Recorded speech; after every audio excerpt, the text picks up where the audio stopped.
আমরা সবাই জানি বিয়ে মানে দুটি মানুষের মনের মিলন।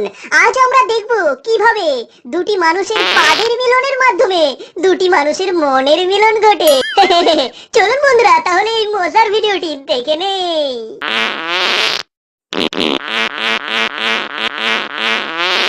তুমি দিও না গো বাসর ঘরে পাদ মারিয়া, আমি বন্ধ ঘরে পাদের গন্ধে যাব মরিয়া। টিডিং টিডিং টিডিডিং টিং টিডিডিং। তুমি ভয় কেন পাও প্রাণ সজনী পাদের গন্ধ যে পাইয়া, তোমায় পাদের গন্ধে রাখবো আমি বুকে জড়াইয়া। টিডিং টিডিডিং টিং টিডিডিং। হো এত গন্ধ পাদ দিও না, লাজে মরে যাই। প্রথম রাতে আমি তোমার কাছে ক্ষমা চাই। ও পাদের গন্ধ দেব তোমায়, থেকো না দূরে, শান্তি খুঁজে পাবে তুমি আমার পাদের গন্ধে রে।